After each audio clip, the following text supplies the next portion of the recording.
पूज्य गुरुदेव भगवान श्री भक्तमाली जी महाराज कहा करते थे कि अजामिल के प्रकरण में हमें सत्संग की महिमा और कुसंग की महिमा दोनों का बोध होता है।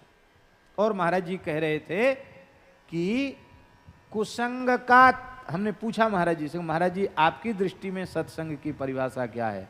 महाराज जी बोले कुसंग का त्याग, व्यक्तियों का कुसंग, विचारों का कुसंग, खान पान का कुसंग, वेशभूषा का कुसंग, अश्लील दृश्य देखने सुनने का कुसंग, सारे कुसंगों का जब आप त्याग करेंगे तब आपको सत्संग का फल मिलेगा।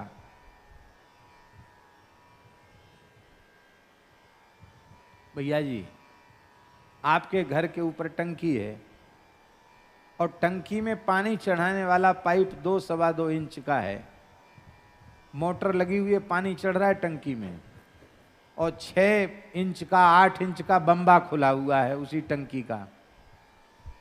तो चलते चलते पानी बीत जाएगा, इंजन जल जाएगा, लेकिन टंकी में एक बूंद पानी रहेगा नहीं, पहले बम्बा बंद करना पड़ेगा।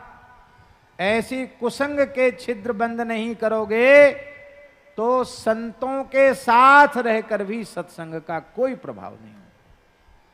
महाराज जी कहते थे कि कुसंग का त्याग करते ही संपूर्ण ब्रह्मांड में चारों ओर से सत्संग मिलने लग जाता है। बोले दत्तात्रेय जी इसका प्रमाण है।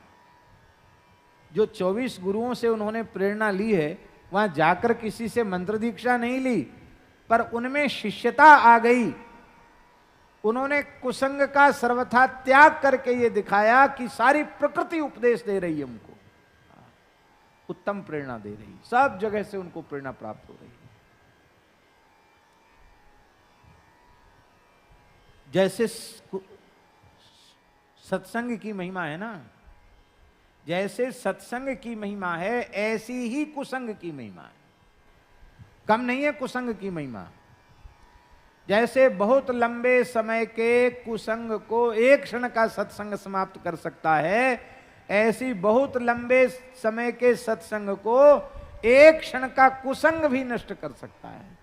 इसलिए नारद भक्ति सूत्र में देवर्षि नारद जी ने कहा, दुस्संगस्तु सर्वथा त्याज्यः, दुस्संग का सर्वथा त्याग कर देना चाहिए।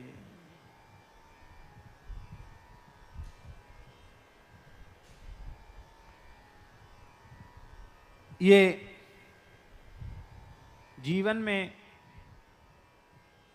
बहुत आवश्यक है कि किसी भी प्रकार का कुसंग जाने अनजाने हमारे जीवन में न बन जाए। राम कृष्ण की प्यारी गैया सारे जग की माता है। राम कृष्ण की प्यारी गैया सारे जग की